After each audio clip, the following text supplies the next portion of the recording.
So it's 0 degrees. Update really on the tubeless tyre experiment. Actually this week I've switched the Specialized grip tins over to some winter tubeless tyres. Managed to find some Hutchinson like 4-season tubeless tyres, and actually it's quite hard to get tubeless 4 seasons to sort of to fit a certain sizing and all that kind of stuff at the moment. So these probably wouldn't have been my first choice, but they look pretty good. So I'm going to take them for a little bit of a ride, give me a chance to hopefully repair the other ones as well and save them for summer.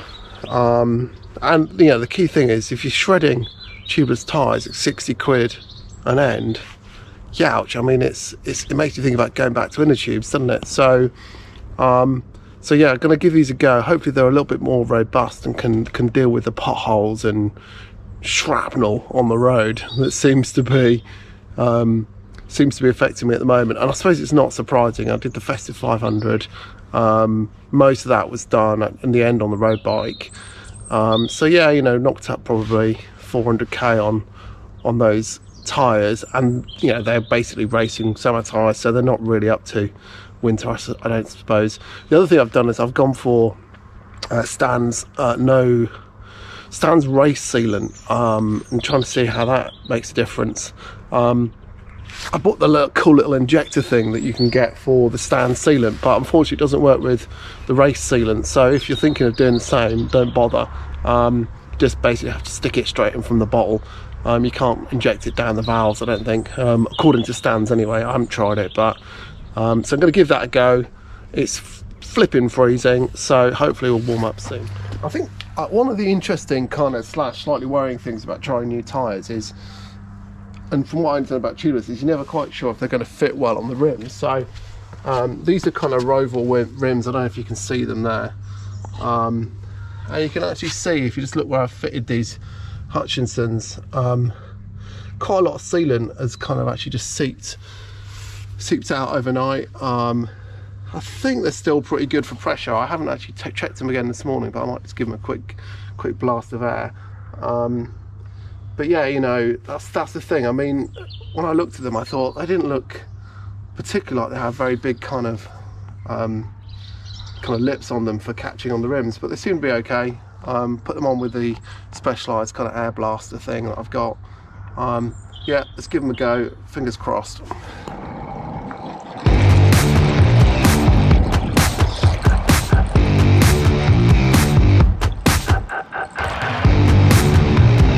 I think the thing we're trying to do any kind of review of a tyre is you always feel like you're one good review away from a catastrophic flat tyre.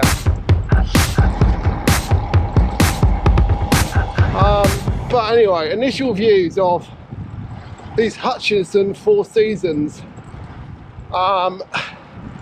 So first thing to say about them is they're pretty cheap, so you can buy them in kits, and you can buy a full kit with all the sealant and everything if you want, but you can also buy them just as a pair. And so they come out, I think, about 60-70 quid if you get them from Sigma Sports, and you know, that's about half the price of Specialized.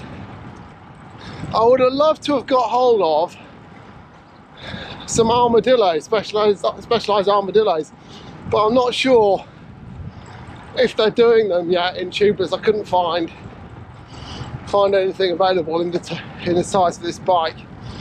And I suppose the other thing is, I mentioned sizing. These rims are aero rims designed for 26C tyres, and that's a really unusual size. So you kind of have the option of either going down to 25 or up to 28, unless you really stick with Specialized, or want to go back to using tubes and there's a bit more choice. So I dropped down to 25, absolutely fine, fit nicely. initial feeling is they're really supple, give a really plush ride. So, you know, the grip turns are really high quality, and so you kind of, you know, with Specialized grip turns, you're going to get a really nice ride and really good grip and all that kind of stuff. And yeah, these don't feel appreciably any different. In fact, if anything, they've got a bit more rubber in them. Yeah, maybe they feel a little bit nicer on the slightly kind of rougher roads at the moment.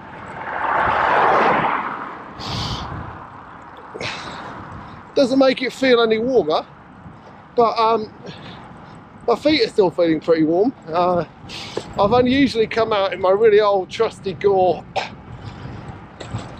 insulated gilet. I usually don't ever wear it because it's too warm once you get going, but today there's kind of fog hanging down and it just kind of seeps through you. So I've put it on just because I fancy an easy ride and I didn't want to be cold. So anyway, so far so good. Let's see where we end up going today.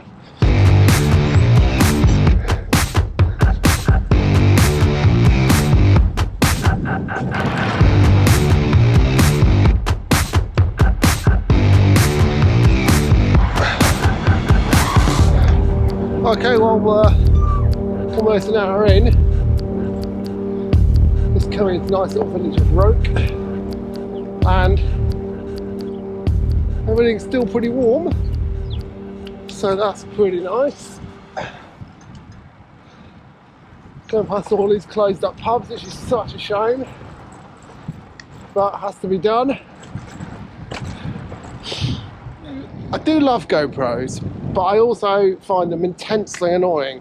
Sorry, the GoPro just died in the middle of that, and it just made that kind of long beep noise that it does before it turns into a brick and then stops working at all. So anyway, I'm kind of heading towards a little village Ewelme, I think. I'm going in the right direction. Down the side of the base at Benson, and look at this, foggy, but it's pretty nice, isn't it? Pretty nice. Just climbing over the side of the Ridgeway on a little bit of road I maybe only ridden once before, I think. Just goes over from Ewelme over to Wallingford. It's actually nice, pretty nice.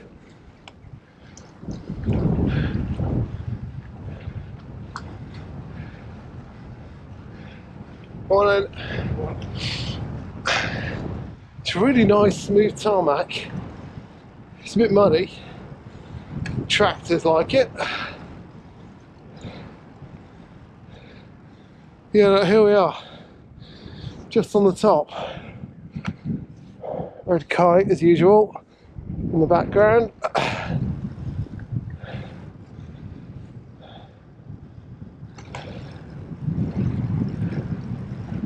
I need to check the map exactly where it is.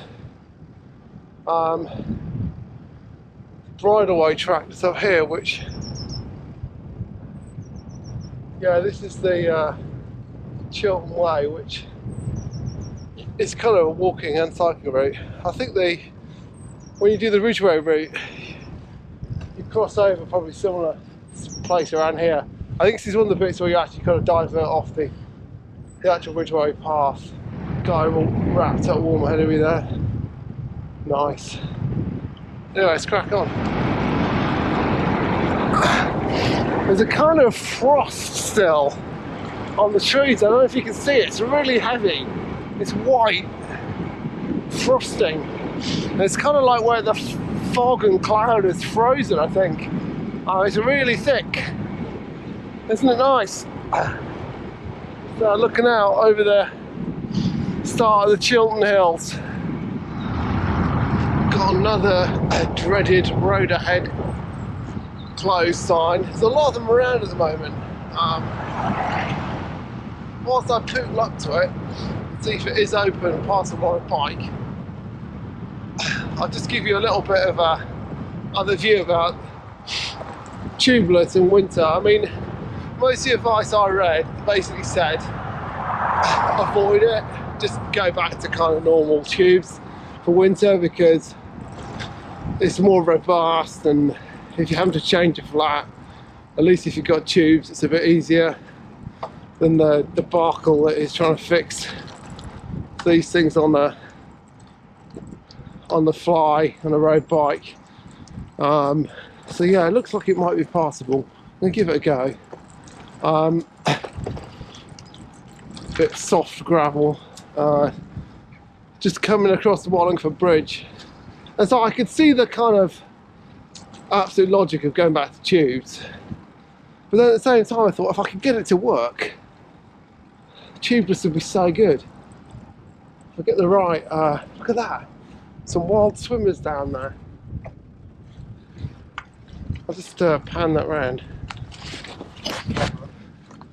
Look at that. They are hardcore, right? Been in the Thames this morning. I reckon it could only be marginally above freezing, because it has actually been freezing at the edges recently.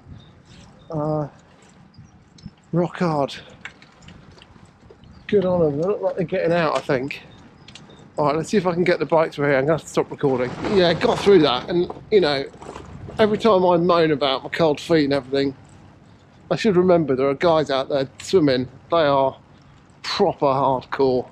Not like me, all dressed up in my warm gear. Good on them. Yeah, so I made it through. There's a gas main they're replacing back there. Right, let's keep going.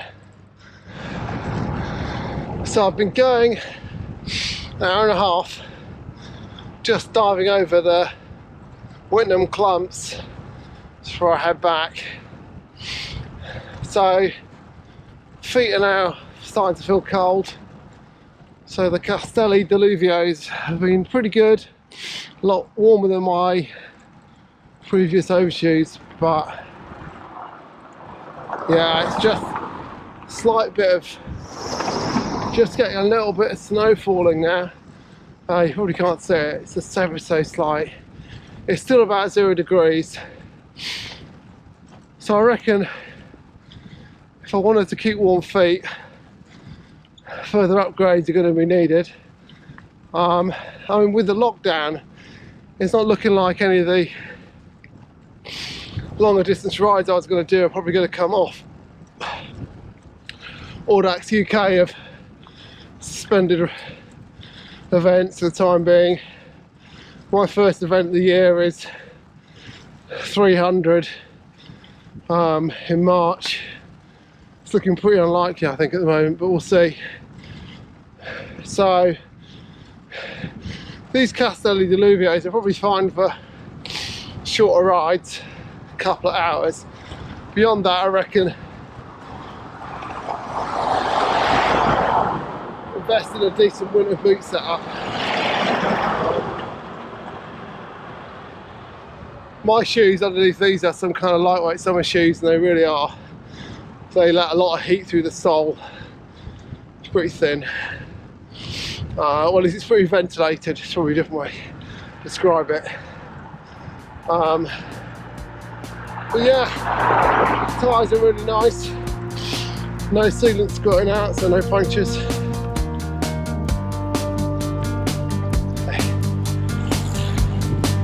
Pretty happy overall.